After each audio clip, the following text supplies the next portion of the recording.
Chapter 6. Saturday, 4:30 a.m. Central European Time.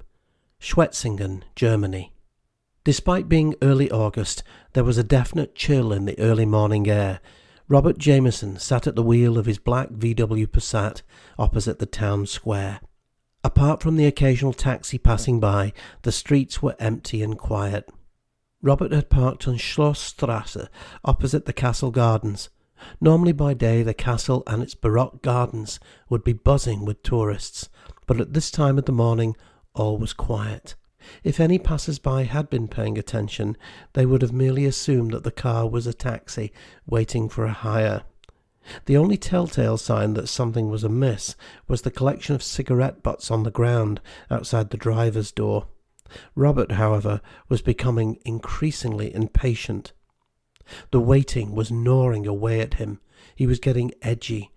The clean-shaven, stocky 48-year-old Robert Jameson had worked as a staff reporter for the British Daily Chronicle for 12 years, and had always enjoyed the romance of these covert meetings with clients in the middle of the night or in some quiet alleyway, hoping for that all-important scoop.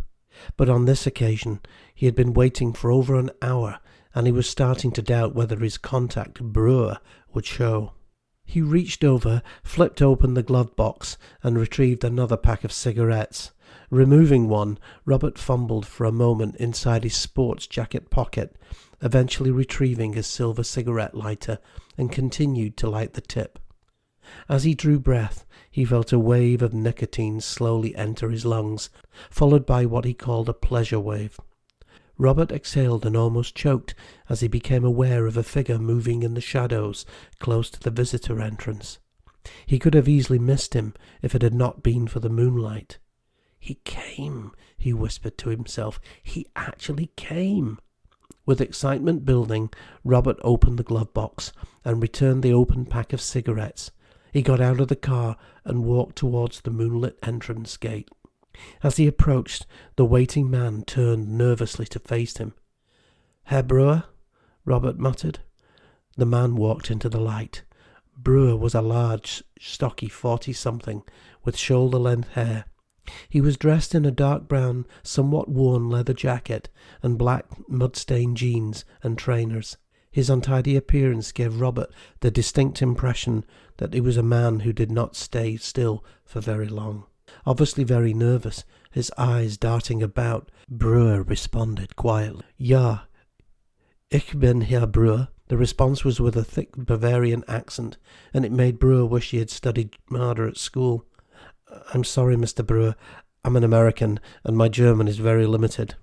Brewer sighed and looked around and motioned Robert to walk with him. "Then it's a good job I took all those English lessons at school, Herr Jameson. Comes this way. The gardens will be more private."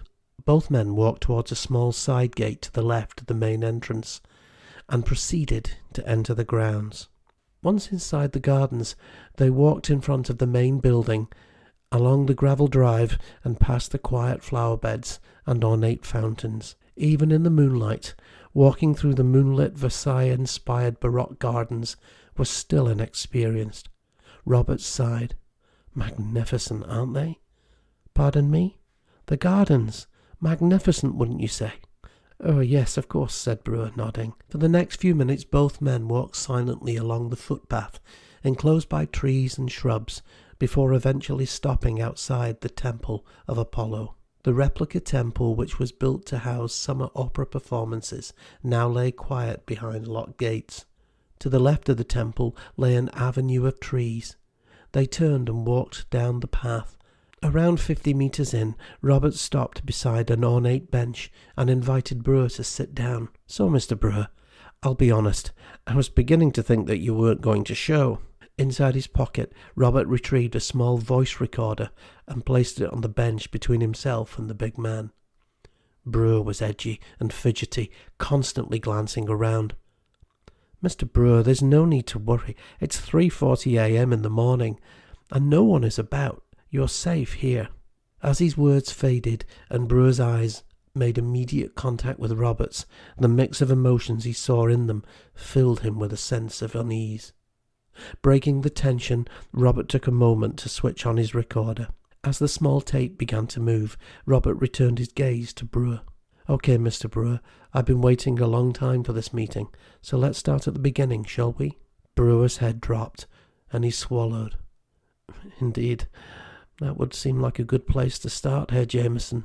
Jameson realized that Brewer's voice was shaking as he said, "Firstly, you have to understand that by me giving you this information, you are placing yourself in possible danger. Are you sure?"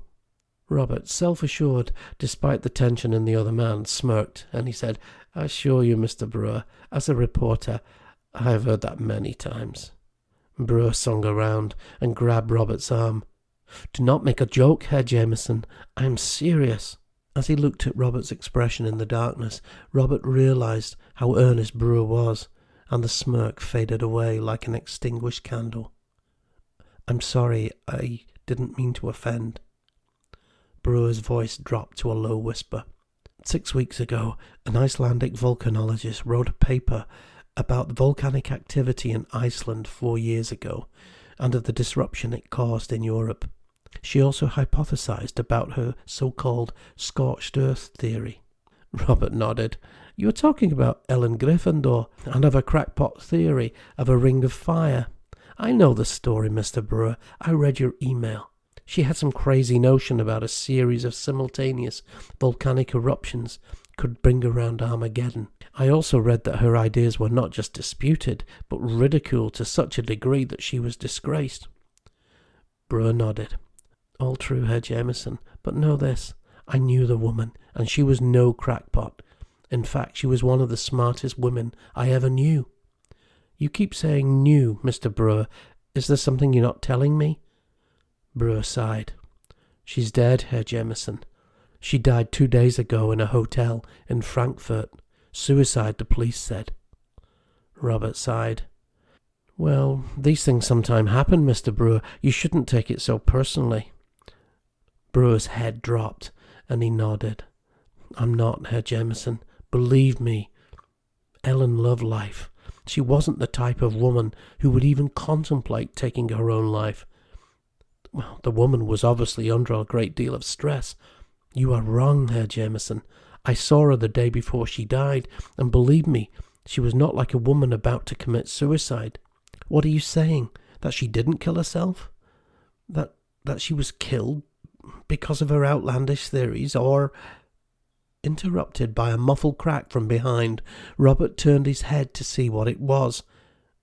Was it a bird or a cat, perhaps? But in the shadows nothing moved. Robert turned back to Brewer. "Okay, Mr. Brewer, go on." But Brewer said nothing. He just coughed and then, without warning, slumped forward. Alarmed, Robert assumed that Brewer was sick. Perhaps he was taking some kind of seizure. Brewer, are you all right?" Robert reached out in an attempt to pull the big man upwards. As he did so, he had the sudden sensation of a warm liquid oozing over his hands. His face turned to horror, realizing that the warm liquid was in fact blood. Robert started to panic. Brewer, oh Jesus!" He placed his hand to Brewer's chest to check for a heartbeat. It was still there, but very faint. Brewer remained slumped forward, motionless. Without thinking, Robert stood up, reached into his outer pocket, then pulled out his mobile phone. Then from behind there was another crack. At first Robert thought he'd been stung in the hip. "Ah!" He cried at the intense pain, and he fell onto the ground. Yanking his jacket aside, Robert stared at the entry wound in disbelief. "Oh my God, I've been shot!" In that moment, as he began to panic and his breathing became more erratic, he knew that getting help was his only chance. As dizziness began to hold, he reached for his phone. While frantically dialing, Robert gazed at the ground. There in front of him was a set of black leather boots. Looking up, Robert finally made out the shape of a tall, muscular man. Fighting for breath, Robert coughed. Sir, can you help? I think I've been The words faded as Robert saw the weapon. The automatic pistol, complete with silencer, was pointed at the ground.